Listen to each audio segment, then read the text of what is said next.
Friday Night Smackdown starts off with Joe Tessitore and Kevin Owens. Joe Tessitore wanted to give Kevin Owens a fair shot to give his side between his rivalry between him and Cody Rhodes. Then Cody Rhodes ends up mentioning last week, ends up saying that Joe Tessitore was a fanboy and that he didn't get a fair opportunity.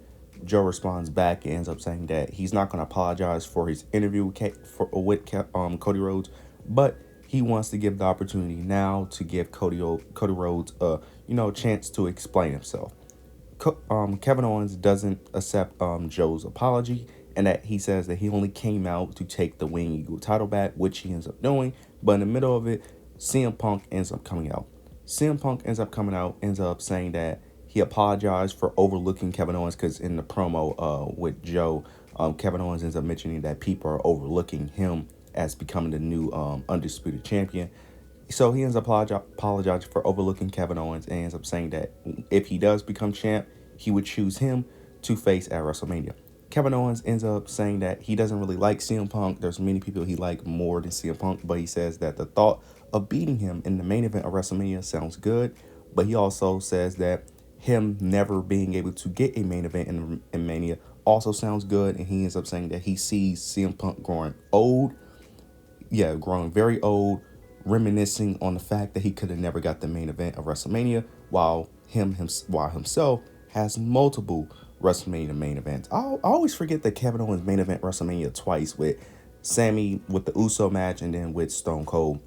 Then Punk responds back, ends up saying that there's a lot of things I haven't done in my career. Then he starts mentioning all the things that KO has done, but things that doesn't look good. Basically, things that are not good on Kevin Owens' resume. He ends up saying that there's a lot of things I haven't done. I haven't lost 5 Royal Rumble title matches. He says that I never lost to Logan Paul. And then he ends up mentioning how he tried to manipulate Sami Zayn on a recent episode of Raw, if I'm not mistaken. Yeah, manipulated his best friend, who he constantly stabbed in the back to be able to win a title match because he doesn't feel so confident in. Then CM Punk ends up mentioning all of that, then he ends up requesting Kevin Owens to get in the ring so they could brawl, but Kevin Owens set this up well, because it looked like he was about to enter the ring, but he ends up leaving instead, and that's the end of the segment. I enjoy what they did here. This was a really nice segment, really good back and forth. I'm very shocked that we didn't get Cody Rhodes on this show. We didn't get no Cody Rhodes. We didn't get a promo.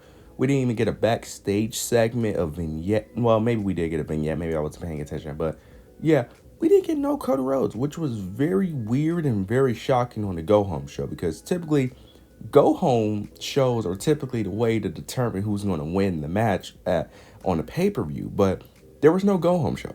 So I'm still assuming Cody Rhodes is going to win. But the last few brawls that they had, Cody Rhodes had came out on top. Like Cody Rhodes has been the one that's stood over Kevin Owens. So the way they booked this, low key, I could kind of see KO winning, but I highly doubt it. It's going to be Cody Rhodes. But very shocking that Cody Rhodes wasn't on the show tonight. After this, we end up getting Jimmy Uso versus Carmelo Hayes. This match was supposed to happen last week, but they end up changing it, pushing back a week, so it ended up happening this week. Jimmy Uso wins. I'm not going to speak too much about it. This was a really good match. Really solid match, but Jimmy Uso ends up picking the victory. Interested to see what's next for these two, because I highly doubt you're going to drag this into another match, because there's really no reason to drag this feud. So I'm very interested to see what's next for them, especially after the Rumble, because I don't know what story. Carmelo Hayes is simple. I think you could tell a story with Carmelo Hayes. Jimmy Uso is the interesting question. I don't know what story you can really tell. I get that they're trying to do the singles push, which I do like. I just wonder what can he do as a single star, especially with the way Smackdown is set up right now. So I'm very interested to see what they could do with those two moving forward. After this, we end up getting Chelsea Green versus Michin for the Women's United States Championship. This was a decent match. B-Fab was by the sidelines with Michin, so that way she could prevent Piper from cheating. Chelsea from using Piper to cheat. So Piper does, of course, interfere in the match, but B-Fab takes her out. Then we get to a moment where Michin ends up hitting her finisher, but Chelsea ends up rolling out the ring. Then it gets to a point where Michin constantly tries to get her back in the ring, but Chelsea Green keeps on running away. Then she goes to the timekeeper's area and uses the kendo stick that Michin brought out gets herself disqualified to retain her Women's United States Championship. I actually like this because because I was saying in my last video that in my last SmackDown review that you can't keep having Michin lose. Like you can't just keep having her lose, lose, lose. Now, having a wrestler lose over and over again can work, but it also depends on the wrestler, and it also depends on the story. Like someone like Sheamus and Jey Uso, they can do that. One, because they have the legacy. Two, they're extremely over with the crowd, so them losing doesn't really affect them as much. Plus, they also have the story.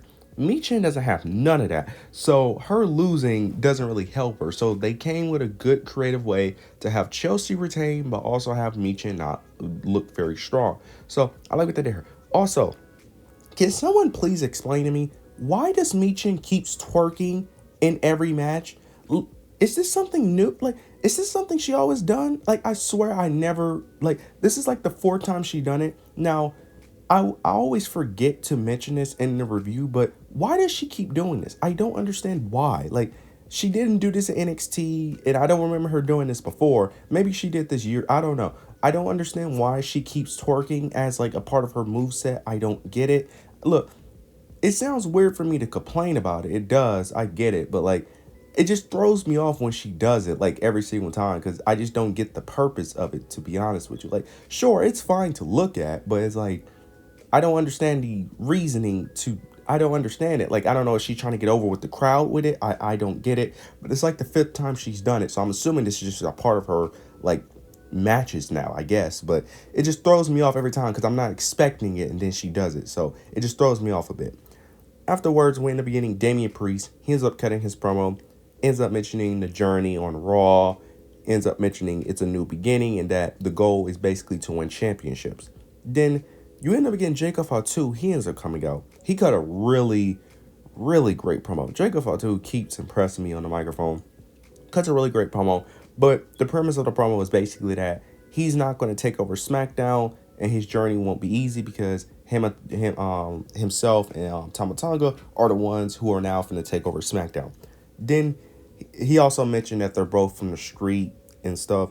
And then Damian Priest responds back, ends up saying that it was that supposed to intimidate him, and he ends up saying that since they're both from the street, why are they even talking? Then he ends up super kicking Tama Tonga.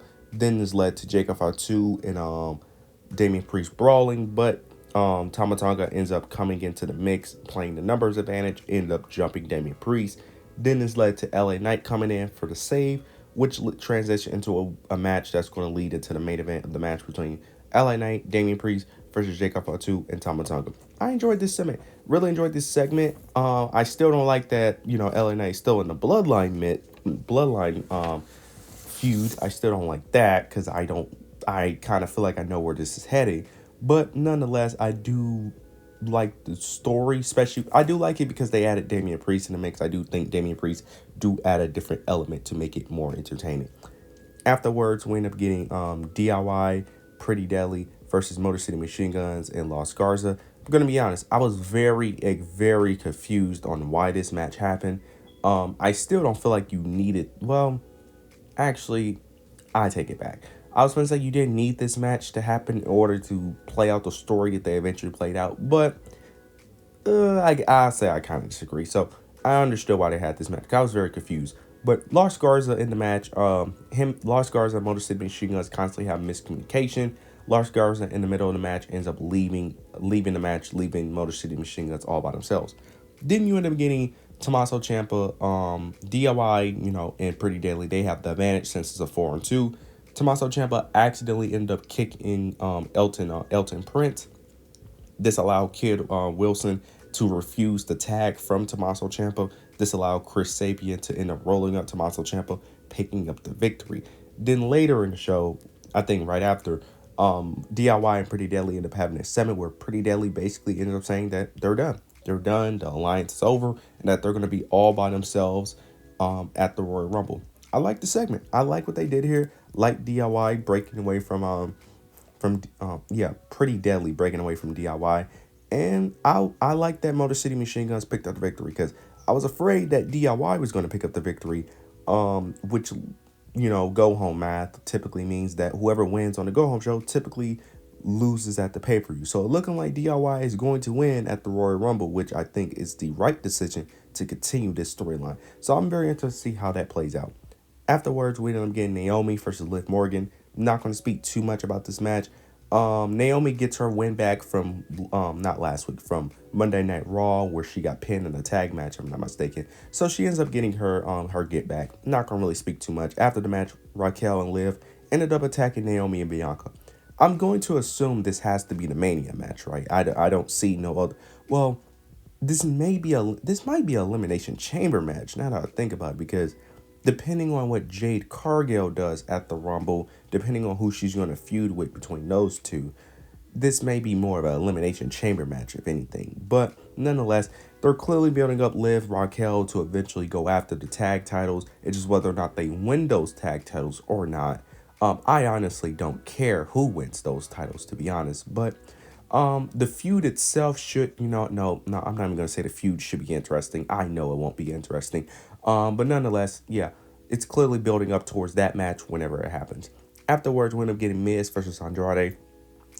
Earlier in the show, Miz was talking to Nick Aldis, talked about, Andrade ended up refusing his offer to be coached and managed by him. And he ends up talking trash about Andrade, which Andrade ended up hearing. Then Andrade ended up saying that he needs to prove to him that, that he was wrong. The Miz ends up accepting, which leads to this match. Andrade picks up the victory. It was actually a good match. It was better than I expected, to be honest. I didn't expect this match to be as good as it was, but it was actually a really good match, and Andrade picks up the victory. I don't know what's next for these two. It's crazy how far Andrade went down after his feud with Carmelo and then the whole LA Knight stuff. Yeah, and speaking of LA Knight, what are they doing with, I don't know why I said speaking of LA Knight, but this just reminded me of the US Championship. What are they doing with Shinsuke Nakamura? Now, I saw the segment with LA Knight, Damian Priest, and Shinsuke was in the background, but why are we having, we have 3-hour shows now. It's a 3-hour Smackdown, and you're telling me Shinsuke still can't be on the show? I don't understand it. Like, I don't get it. I don't understand it. Everything you're doing with LA Knight, you could have done this with the United States Championship on his waist. You literally could.